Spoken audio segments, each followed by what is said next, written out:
But me, your man, Louie T, welcome to this Louie T Network exclusive 2021 NFL mock draft. I put a lot of time and effort into my mock drafts every single year. Now, despite not getting many of them right, I still make it entertaining. But more importantly, I put a lot of time into why these teams do what they're doing. And so everything makes sense when I do these mock drafts, and a lot of times they make too much sense, which is why I don't get a lot of them right. However, I want you to understand that there's a lot that goes into these mock drafts, especially when these teams are on the clock. They've got needs. They've got best player available. They try to mesh those two things together. It doesn't always happen. Some teams want to get out of picks. Some teams don't. Whatever the case may be, we're going to go over all of those things, the rationale behind all of these picks, and then we can have a bunch of discussion as to whether you think this mock draft is trash or you think it's great, what you agree with, what you disagree with, and we'll be able to do all of those things and more. Hope you enjoy it. Let's get this party started. The Jacksonville Jaguars are now on the clock on the Louie T Network 2021 mock draft. So the Jacksonville Jaguars own the #1 pick in this draft, and this is a foregone conclusion and has been from the minute the Jaguars secured the #1 pick in the draft. And there was a window of about maybe a week or so when there was a discussion as to what Urban Meyer would do, whether he would go off the beaten path and select quarterback Zach Wilson because he talked about how he liked his game a lot, or was he going to do the thing that everyone expected him to do, which was take Clemson quarterback Trevor Lawrence? Now, I remember there was this scuttlebutt when Justin Fields went off and had the 6-touchdown extravaganza against Clemson in the national college football playoffs. And there was this discussion, could Justin Fields overtake Trevor Lawrence? No. The answer is no. It's a profound and emphatic no. And Urban Meyer took this job. Okay, let's just make this abundantly clear. Urban Meyer took this job not just because the Jacksonville Jaguars had the most cap space of any team in the league going into the offseason, although that helps. Not because they had all this draft capital that they had amassed over the years. Five of the first 65 picks in this draft are owned by the Jacksonville Jaguars, although that helps. No. Urban, and yeah, the payday that he's getting from Sheed Khan and company, yeah, that helps as well. But the #1 reason Urban Meyer took this job is because he had the #1 pick in the draft and he knew he could get the quarterback that could change this franchise's fortunes. So make no mistake about it. He's not going to do anything creative here. He's not going to try and throw anyone a curveball. You already know what this is. And so with the first pick in the Louie T Network mock draft, the Jacksonville Jaguars select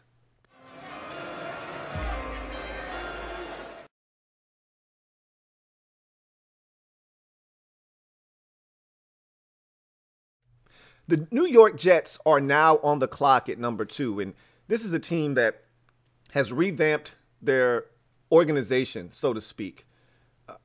They haven't gotten rid of their general manager, and I think he's actually doing a phenomenal job right now.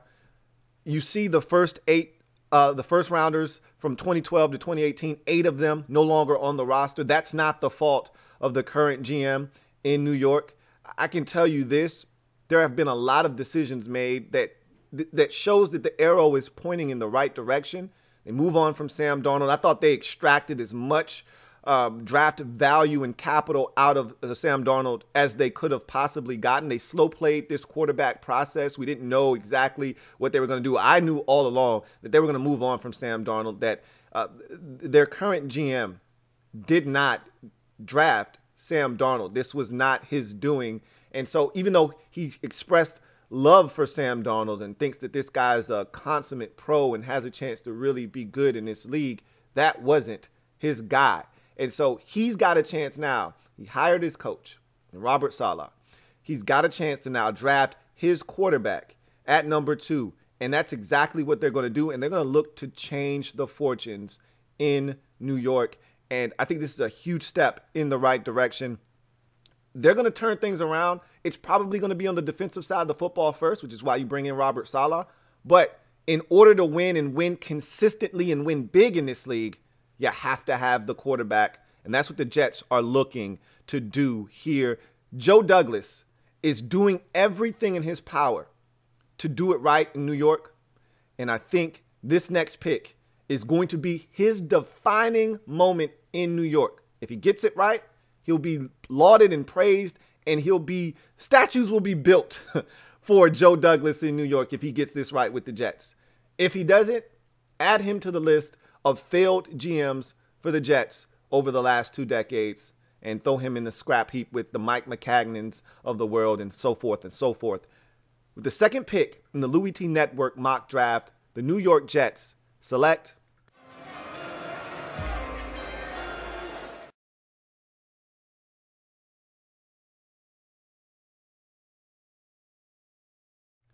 the San Francisco 49ers are now on the clock. And I don't know if I remember a more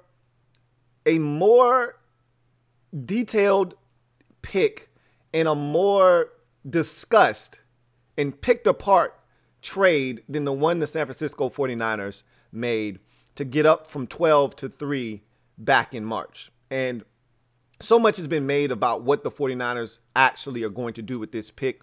We know they're going to select a quarterback. That's not up for debate. The question is, who are they going to select? And we've gone through this ad nauseum as to what they're going to do and who they're going to take. I've always said, and my stance has always been, that they didn't trade up from 12 to 3 to select Mac Jones. I just find that very hard to believe, and I still do. Even though everyone's saying and all signs point to the 49ers taking Alabama quarterback Mac Jones, I just don't buy it.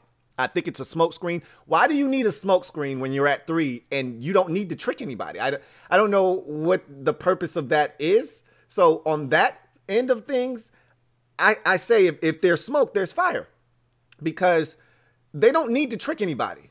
They're at 3. You know the first 2 players coming off the board, so you don't need to trick anybody ahead of you so that you can get the guy that you want. You're going to get the quarterback that you came up to get. So I don't know if all of the talk over the last month and a half has really been of the 49ers doing, or is that just us trying to make a story out of something that's a massive story? It's a massive draft story, whatever the case may be. I've said all along that the perfect quarterback for the San Francisco 49ers system, Kyle Shanahan's ZBS, is Trey Lance. I've said that from the start. I say he's the perfect quintessential ZBS quarterback if I've ever seen one. He doesn't make mistakes. He can push the football down the field. He fits in today's NFL with his athleticism and size. There isn't a box that he doesn't check from the eye test. Now, there are some things that should worry you, at least they do me, with Trey Lance. Of course, when you talk about Trey Lance and the lack of experience, that's a problem for me. And not just the lack of experience, because most quarterbacks coming out of college these days don't have a ton of experience as starters. He's got 1 year. Okay, so does Mac Jones, if we want to get technical. I mean, there are a bunch of guys that we could look at. Davis Mills doesn't even have a full year of experience. So we could pick apart guys not having a bunch of playing time. The real issue is this guy didn't have any adversity at North Dakota State. He didn't turn the football over. They didn't lose any games. How does he respond to adversity? That's a big thing for me. However, one thing you can't deny is the talent. And I'll just say this, and then we'll move on. The 49ers told Trey Lance, we want you to work with our quarterback coach, a guy that we know knows our system and can prepare you for what we're going to put on your plate when we draft you, okay? They sent him to work with John Beck, who is very familiar with the Shanahan system, and the 49ers told him to do that, and he did it at the request of the 49ers. Why would I go out of my way to work with a guy that I really don't want to work with or have no interest in working with unless you told me you're going to take me and you want me to be prepared when you do select me? I'm not saying, I'm just saying, with the 3rd pick in the 2021 NFL Draft, the San Francisco 49ers select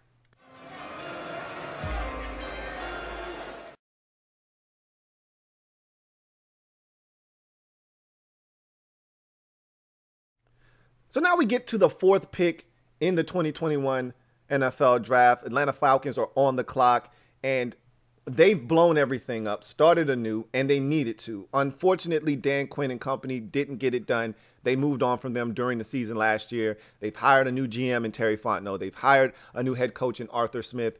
And there was this discussion about, future versus the present. Head coach Arthur Smith is living in the present, as he should, because coaches don't have the same amount of operating space as general managers. If Arthur Smith doesn't work, Terry Fontenot can fire him and get a new guy in and still keep his job. If Arthur Smith is a hit, Fontenot is then going to be looked at as the guy that hired him, and it's a win-win for everyone. But Arthur Smith knows if I don't win now, I could be on the scrap heap looking for another offensive coordinator job. So he's not thinking about the future. Fontenot can. Arthur Smith really doesn't have that liberty. If he wins early, then we can start talking about the future because he's bought himself some time. In any event, there's this discussion at 4. Take the quarterback, which they have a chance to do. The Falcons aren't a bad team, despite the 4-12 record. If you watch football and you watched it close enough, you know the Falcons aren't really a 4-12 team. You are what your record says you are, as a wise man once told us. However, they were in a lot of ball games, as you can see. They blew 5 fourth-quarter leads, and 2 of them were of 16 points or more. It's hard to do that in this league, but they managed to do that. Bottom line is, they don't anticipate drafting this high again, especially with Matt Ryan still playing at a relatively high level. You don't anticipate them being bad enough to garner the 4th pick in the draft again anytime soon. So with that said, why not take your quarterback now and prepare for the future?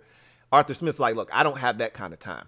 I need a guy that's going to help me win right now, and we can worry about the quarterback situation when we get there. We can cross that bridge.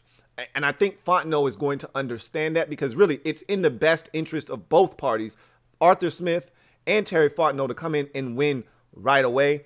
And because of that, I think the Falcons would love to get out of this pick, but sometimes you just get stuck. There's a certain amount of draft capital that you're going to require in return for moving out of the top 5. And I just don't know if the Falcons are going to get what they're looking for. And the consolation prize isn't that bad. I mean, seriously, it really isn't. And so with the 4th pick in the 2021 LouieTeeNetwork mock draft, the Atlanta Falcons select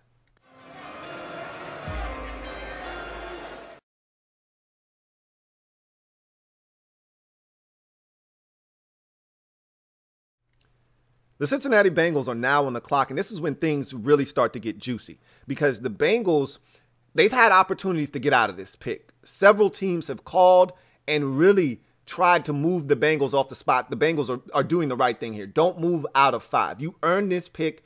You got Joe Burrow. You need to protect him, or you need to get him a target. One or the other. You can do one of those things, and then you can double back and get the other thing that you don't get here with your next pick in the 2nd round. So if you're Cincinnati, the value is sitting right where you are at 5 and getting the best player available. You can pop the top on one of 2 positions. Either you take the tackle to protect Joe Burrow, because I'm telling you right now, Riley Reef is not enough, or you can go and get the receiver to pair up with Joe Burrow for him to make music with for the next decade. And beautiful music, I may add. It's the same kind of concept and process they went through with Andy Dalton. They drafted A.J. Green. It's A.J. Green. 1st round, double back, got Andy Dalton, and those 2 made beautiful music for years to come. So I think they're going to look at the situation, and they're going to fall victim and prey to the thought process of this, which is, hey, man, this is a really deep tackle draft class. We can get one of those boys later. We can get one of those in the 2nd round. Okay. This is also a really deep wide receiver draft class, but we can't get another one of these guys in the 2nd round. These guys don't come along very often at the receiver position. So, and you could say the same thing about the tackle that's available here in Penei Sewell. Bottom line is they've got a decision to make, and I think they're going to err on the side of, A, we've done enough work in the offseason along the offensive line, and we're still going to get a guy in the 2nd round. Don't worry. We're not going to leave that position bare. We're still going to get a guy. We may even double up and get 2 of them.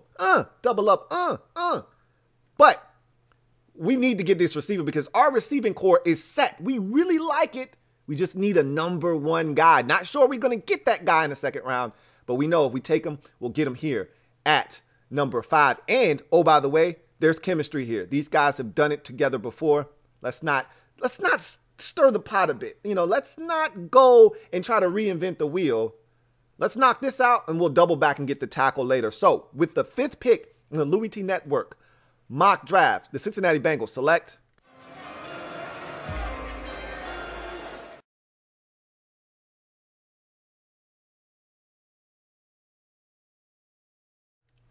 So now the Miami Dolphins are on the clock at 6, and what they've done in this draft to this point is phenomenal. It's what the Dolphins do, and I don't think since Chris Greer has taken over as their general manager and they hired Brian Flores, I don't think a team has really moved better than the Miami Dolphins. You know, acquiring all the draft capital that they have, moving around the draft board, getting rid of players that didn't buy in and didn't want to be there, and flipping those players for massive draft capital. You know, the Laramie Tunzel deal. You look at what they did for Minkah Fitzpatrick, and just moving on from guys that didn't fit what they were doing moving forward.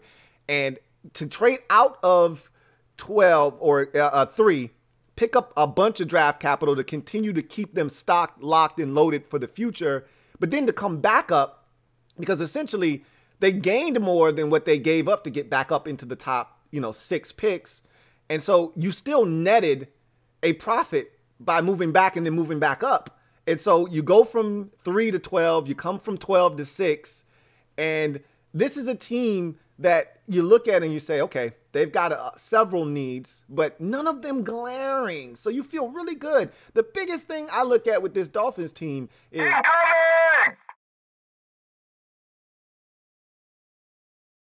Well, damn, we got to trade. The Chicago Bears come all the way up from 20 to 6 with the Miami Dolphins. So look at the Dolphins wheeling and dealing like Kevin Nealon again. So here come the Bears out of nowhere. And we know what this is for. And it's amazing that the Bears of all teams come all the way up to 6, because this is it for GM Ryan Pace. And you know what's crazy is, for as much hate as Matt Nagy gets, and I'm one of the people that have the pitchfork and torch for Matt Nagy usually during the course of a season, because this offense has been just putrid, and they've made bad decision after bad decision at the quarterback position. They've been to the playoffs 2 out of 3 years. You know, if you're a Bears fan, you're sitting there, and it's like that Alonzo Mourning meme. I don't know if you've ever seen that Alonzo Mourning meme when he's sitting on the bench of a playoff game against the Chicago Bulls, and they're just getting their doors blown off by about 30 or 40. And he's shaking his head. And he's like, damn, we're getting our ass beat. And he says, well, on the bright side, we did make the playoffs, and I do live in South Beach, but damn, this is embarrassing. You can see him shaking his head and kind of going back and forth. I feel like if you're a Bears fan, you're kind of doing that. Like, man, Ryan Pace and Matt Nagy, they're trash. They need to get their asses out of here. And then you start looking and you say, well, we did make the playoffs 2 out of the last 3 years with Mitchell Trubisky at quarterback. But you're still like, look, this is some bullshit. Anyway, if these guys don't get it done this year, they could be gone. Yet here they are trading up for a quarterback that the next group may have to inherit, even if they don't like him. So this is an interesting play here that the ownership allows Ryan Pace to do. And we know Ryan Pace has no problems trading in the draft. So here we are, Bears up at number 6. What are they going to do? There are several options that, if you're a Bears fan, would get you happy about and excited about the quarterback position. And Justin Fields here makes a ton of sense. He's an athletic dynamo, a guy that fits today's NFL, can move around. You kept a guy like Allen Robinson for the exact reason that you're here at 6, because you think you're going to go get a quarterback that's going to make Allen Robinson happy, make this offense go. And so what are the Bears going to do? Who do they come up here to get? I'm not saying, I'm just saying they've been to both of Mac Jones's pro days. They've interviewed him on Zoom more than once. They really like Mac Jones. And why did they have to come all the way up to 6 to get him? Because if they didn't, they were scared the New England Patriots would. So they jump the New England Patriots, and keep this in mind. They signed Andy Dalton. And I told you this when they signed Andy Dalton, and then they kept talking about how they love Andy Dalton and how Andy Dalton is the right guy for this job, and they believe in Andy Dalton. I said, they're lying to you guys. Trust me. I know a liar when I see one. And I told you, believe half of what you see, none of what you hear, even if it's spat by me, your man Louie T. You know the rules to the game, then play. I said, they're lying. They're doing too much. They're going over the top with their praise of Andy Dalton, which means they're cooking up crack. Well, here it is. They got Andy Dalton because he's the perfect mentor, not for Justin Fields. No, he's not the perfect mentor for Justin Fields. He's the perfect mentor for this guy. With the 6th pick in the 2020 NFL mock draft, the Chicago Bears select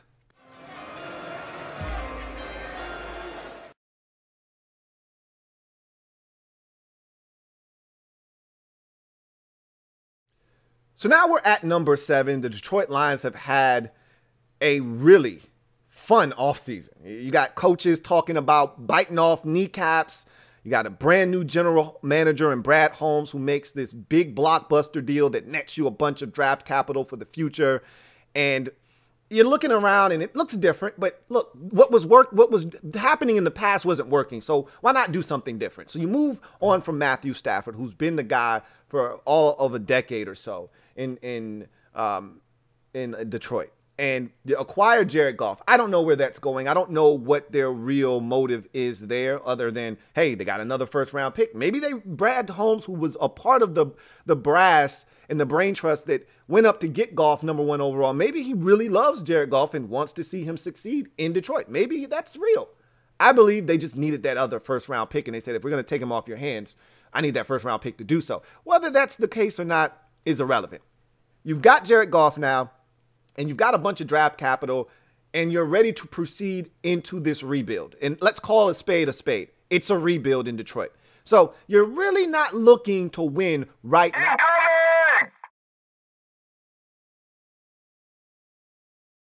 Well, there we are again. We got another trade. Can you please warn me when we have trades? I was in the middle of saying something and you just cut me right off and gave us another trade notification. Can you at least let me know before these things happen? Thank you. So the New England Patriots all of a sudden are up from 15 to number 7, and they missed out on their guy Mac Jones, or did they? So let's think about this thing from a rational perspective. If you really wanted Mac Jones, you could have gone up and got him already. But, and the Patriots have done their due diligence on multiple quarterbacks in this draft, and there was a report that they love Kellen Mond, and look, that could be true. However, let's not beat around the bush here. They did the whole 2nd, 3rd round, 4th round quarterback thing with Jarrett Stidham. How'd that turn out for him? It's worked in the past. It worked with Jimmy Garoppolo as a 2nd rounder. It didn't work with Jarrett Stidham. They're not looking. They didn't go out and spend all the money that they just spent in free agency to then waste it on, we wasted all that cap space on you. They didn't go out to do that and then go and give it to the keys to Jarrett Stidham or to give the keys to Kellen Mond. That's just not what they did, okay? They said, we're going to bring Cam Newton back on a 1-year deal. Why? Who's the perfect mentor for Justin Fields? Cameron Newton, okay? Games are very similar.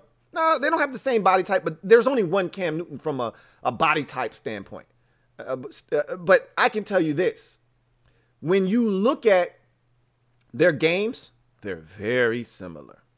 And the offense that they're running with Cam Newton, they're going to run with Justin Fields. It just makes too much sense. So the Patriots spend all this cap space, the most in free agency this year. They go out and they acquire all these players because Bill Belichick doesn't want to do what they did last year. He can't stand doing what he did last year, which is going sub 500. That's not in his DNA anymore. That's not his life. That was his past life before New England. That's not his life anymore. So what is he going to do? He's going to get the guy that he feels like is going to give them a chance to win and win big moving forward. Nope, not Cameron Newton.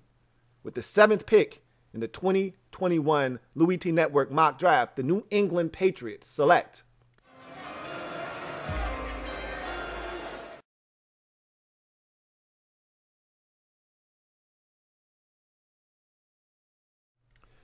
Could this have worked out for the Carolina Panthers any better? as they sit here at number 8. They traded for Sam Darnold in the offseason. You want to give this guy a real legitimate chance to show that he can play at a high level in this league. You have to do the thing that the Jets didn't do for him. 1, provide him with a stable environment. They feel like they have that in Carolina. 2, surround him with weaponry that he can get the football to and get the hell out of the way. They have that in Carolina with 2,000-yard receivers from the year before. And, oh, by the way, Christian McCaffrey coming back after having missed 13 games a season ago. He's got everything he needs. Maybe an upgraded tight end would be helpful, but that's another discussion for another day. The last thing he needs, and the most important thing, is he needs to be protected. They don't have the answer right now on the offensive line that you would like. Now, they franchise tag Taylor Moton. That's good. That's a start. But they could use another upgrade along the offensive line, and no offensive linemen have been taken yet. So if you're Carolina, this feels too much like right. Last year, you had tackle Russell Okung come in and steal money after only playing in 7 games. Oh, by the way, he's 32 years old. He's not coming back to Carolina. Trust me, okay? So you need help at left tackle. What better guy to get than the number 1 tackle in this draft who's staring you in the face right now? I don't think there's any hesitation here by Carolina. You get up, you run up, and you hand this card to Roger Goodell and allow him to announce with the 8th pick in the 2021 NFL Draft, the Carolina Panthers select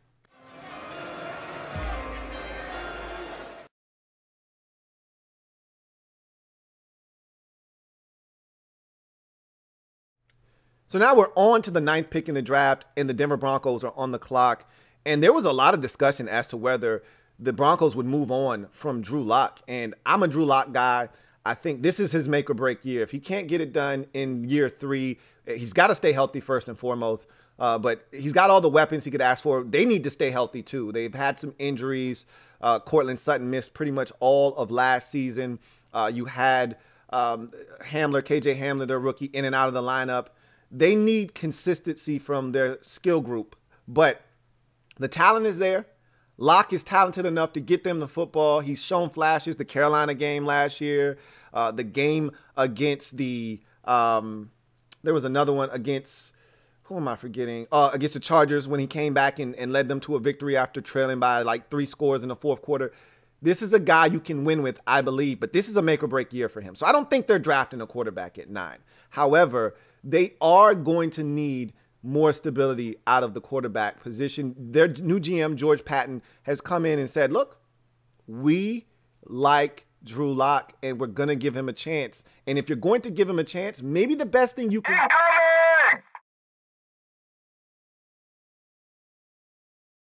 Seriously? We're doing that again? Another trade? While I was talking? So the Philadelphia Eagles decide to come up to 9. And you ask yourself, hey, they traded back from 6. They're coming up to 9. What are they doing here? First of all, know who you're dealing with. There's no bigger troll as a GM in this league than one Howie J. Roseman. I don't know if his middle name starts with a J or not. Anyway, we've seen him do this before. And this magic trick, alakazam. And just like that, he appears in front of Dallas. Takes a player that the Cowboys were looking to take. Just a couple of years ago, a few years ago now, it feels like, the Dallas Cowboys were on the clock in the 2nd round, poised to take Dallas Goedert, tight end out of South Dakota State. Here comes Howie Roseman, wheeling and dealing like Kevin Nealon, and he jumps in front of him and says, no, you don't. Snatches up Dallas Goedert and moves on his merry way. Didn't really give a shit that they only had 4 picks in that draft. He felt damn good about snatching away a guy from a division rival and adding him to the mix in Philadelphia. I think they're going to do the same thing here. He's staring at the Cowboys and he says, look, they need cornerback help. We need cornerback help. They're going to get the guy that we want, but not on my watch. So you pick up all this draft capital and then you move back up, and just like the Miami Dolphins did, you don't move back up as far as you moved back. So you still net a benefit here from the deal you made first with the Dolphins. And now you give a little bit of it back, but not all of it. So you feel good and you feel great because you're about to hurt the Dallas Cowboys. And so you need cornerback help. They need cornerback help. You get to pop the top on the position. No one's taking a cornerback in this draft. And, oh, by the way, you get to play some games all the while. Anybody heard of a PlayStation 2? Yeah. Well, some PS2 is about to go down right now, and the Eagles are on the sticks. With the 9th pick in the 2021 NFL Draft, the Philadelphia Eagles select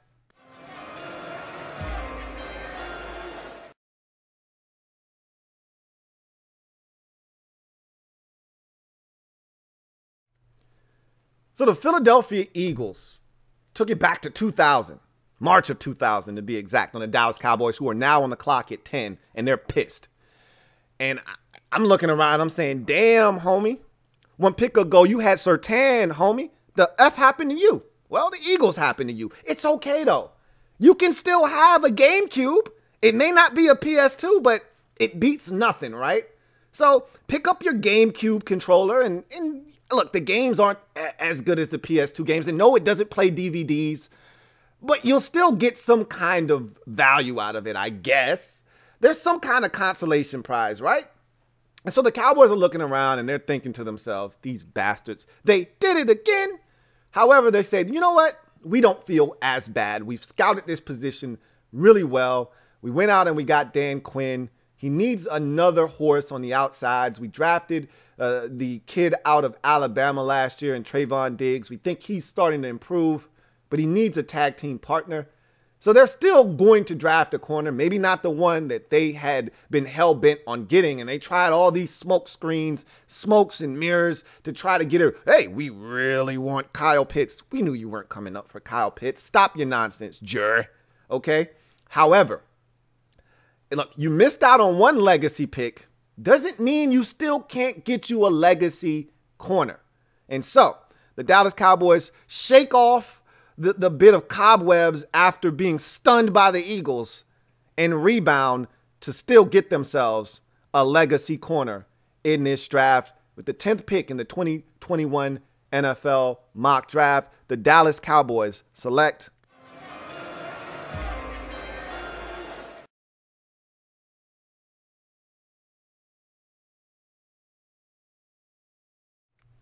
two NFC East teams down, 2 to go. Next up, the New York Football Giants sit here at number 11. And there's been all this conversation about their GM, Dave Gettleman, not trading back ever as a GM. In his previous 8 drafts as a GM, he's never traded back. He said he's had opportunities. He's tried. It just hasn't worked out. Who cares? Whatever the case may be, they're not trading this pick either, okay? And I don't think he's going to trade this pick just to make a point to say, hey, I can trade. They're sitting here. They have a need. That need can be addressed here at 11. They're going to make a pick. So they had a very fruitful offseason. I think the Giants might have improved their team the most of any team in the NFC East this offseason. They sign a long-term deal with Leonard Williams. They get Kenny Golladay, the big free agent wide receiver. They add John Ross, who I think is a very underrated add to their football team. They add Kyle Rudolph, the tight end that I think still has some tread left on the tires. They're going to get Saquon Barkley back, which feels like another draft pick addition to this football team. And so now you look around, yeah, they had some issues on the offensive line, and they move on from one of their guards inside and Kevin Zeitler. And so you're looking around at their offensive line and you're saying, man, you really want to give Daniel Jones a chance. You really need to upgrade the offensive line. So you sit here at 11 and you say, what's the pick? Could they use it edge rusher? You're damn right they could. And that would probably be more of the pick if there was value here at 11. But I really don't know if there is, if you're the Giants. Which one matters more? The development of your young quarterback or getting a guy that can get after the quarterback off the edge? I think you can find a guy in this draft at some point that can get after the quarterback or at least give you chances to do that. You can't get what you have a chance to get at 11 later on in the draft if you're the Giants. And because of that, I think this is a no-brainer if you're the Giants. You take an offensive lineman that has the ability to play multiple positions and give you that positional flex that teams look for and has a chance to be a dominant player in this league. At the 11th pick in the 2021 LouieTeeNetwork mock draft, the New York Giants select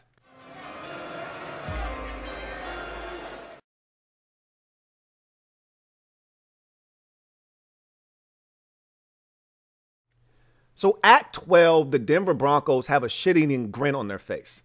Why? Because they feel like they just got over. They just won. The guy that they were going to take at 9 is still staring them in the face at 12, and they just moved back 3 spots and picked up draft capital. That's a win if you've ever seen one. And generally, these things don't happen this way in the draft. You roll the dice, it may come up nice, it may not. You may crap out. They just happen to roll the dice, and they're hot right now. The dice are hot, their hands are hot, and they are feeling it. And so, we talked about Drew Lock already and what they think about him. They got all these weapons that they went out and got him last year and the year before that. And the offensive line maybe could use a couple tweaks here or there. They're going to get one of their tackles back in Jawan James, who sat out due to COVID last year. So you feel like you're getting a boost there. And you look up and you say, man, we went out and got a couple of veteran corners that are really going to help us on the outside. We struggled outside last year with a bunch of young guys out there. And we got Justin Simmons locked up long term, so we feel good about that. We're getting Von Miller back. That feels like an additional draft, pick or so. And now you're saying, man, we could really use a second level stud. Well, good news for you is that position hasn't been touched yet. You get to pop the top on the linebacker position. And I got just the guy for Vic Fangio's maniacal ass to take at 12. The Denver Broncos select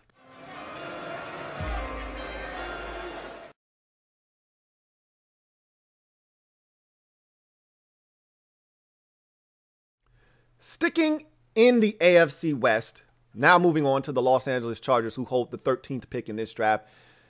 This is an interesting season coming up for them. They switch head coaches, move on from Anthony Lynn. In comes Brandon Staley, the ex-Rams defensive coordinator. And obviously, he comes in to a quarterback situation that seems to be on the up and up. And they've got all this defensive talent, but it just can't stay healthy. And you're figuring if we can get all these guys to stay healthy, Derwin James and all these Drew Tranquill and all these guys to stay healthy, we got a chance to be a dominant force defensively. Now you're looking around and you're saying, well, what do we need to do right now to help the young fella? We got talent on the outsides at receiver. Maybe you could add another receiver, and I think they will eventually in this draft. But, and maybe you could add a running back. That would help, But the biggest thing is we want the young fella upright. We want to keep him upright. They went out, and you could tell the emphasis for them is we need to protect the young fella. Okay, Justin Herbert needs to be able to sit back in the pocket comfortably. They spent money on center Corey Linsley this offseason. So that tells you the emphasis is let's fix this offensive line. Let's keep that train going here. Their GM has made no mistake this offseason and mixed no words, made no bones about it. Hey, and their head coach has done the same. We need to upgrade the tackle position, specifically left tackle. Okay, we can't keep trotting out these bums out here. We'll get the young fella killed. Enter in their next selection. We know about the tackle position and how it gets pushed up. This is a guy that you don't feel like you're reaching for. This is a good spot for him. At number 13, the Los Angeles Chargers select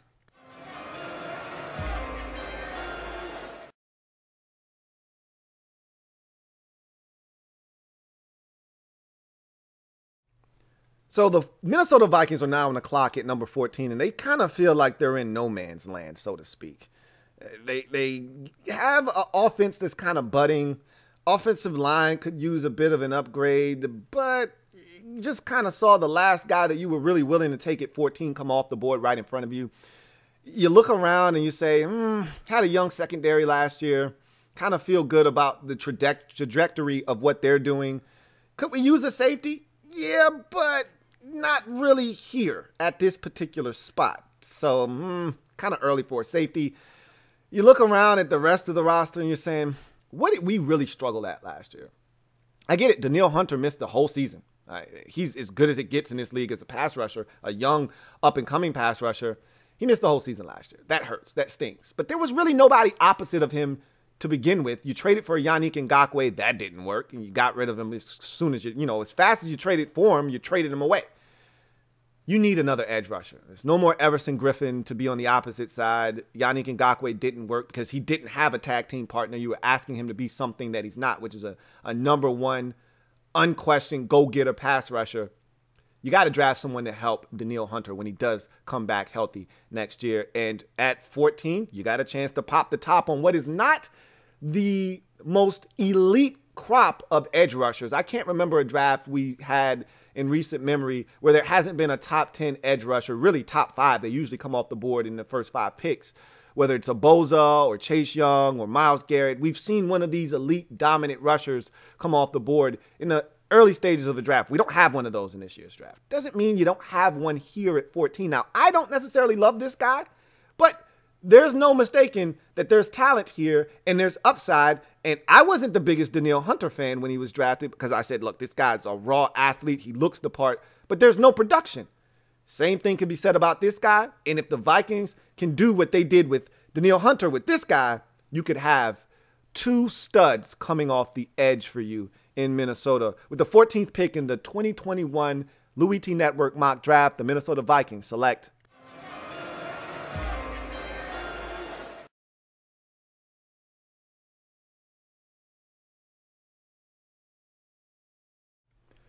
So now the Detroit Lions are on the clock, back-to-back NFC North teams. And I must say, Brad Holmes is killing it in his infant stages of being a GM here in Detroit. Now, again, all these picks don't mean a damn if you don't actually cash in on them. Got to make these picks actually stick in Detroit and get good football players. Easier said than done, but you want to at least have the chance, and that's what they have. They moved back, got a bunch of picks again, and so the Lions are set up for the next couple of years to really turn this thing around. But in the meantime, you still got to put a team on the field to compete, and you don't have a number 1 wide receiver. As a matter of fact, you don't have a number 2 wide receiver in Detroit. You went out and signed a bunch of guys this offseason. You lost Kenny Golladay. You lost Marvin Jones. You need a receiver, and you need one badly. And so, for me, this has to be a receiver. And I'm looking around, and I'm saying, man, both of the Bama boys are on the board. You pick which one you like the best. And so, I think it's a no-brainer. You take a receiver, you take one of the Bama boys, and you keep it pushing. You got a bunch of draft capital. You continue to build this team. You got to give Jared Goff somebody to throw the football to, right? And so, here at 15, I think this is the move for the Detroit Lions. At 15th overall, the Detroit Lions select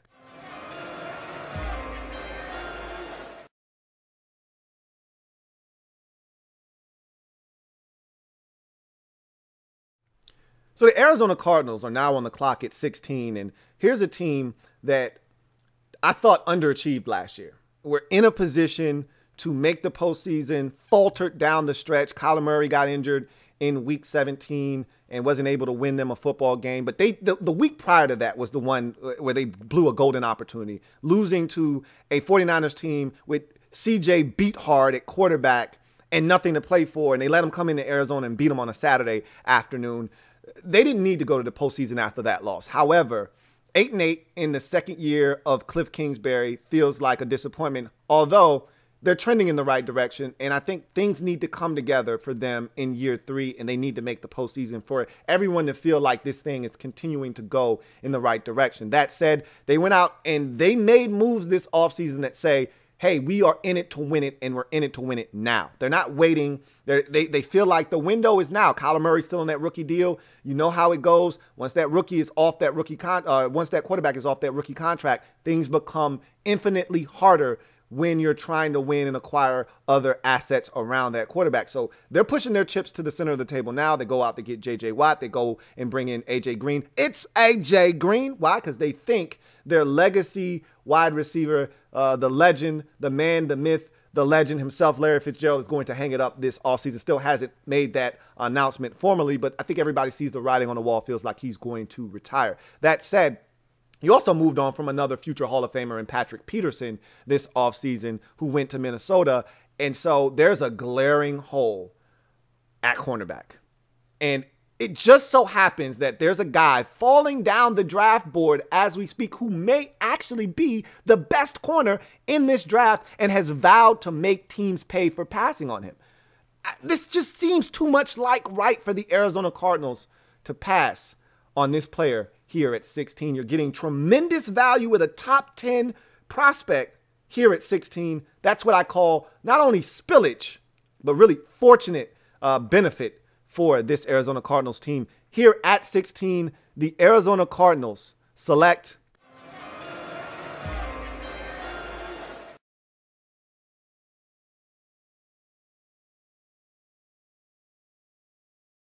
LouieTeeNetwork.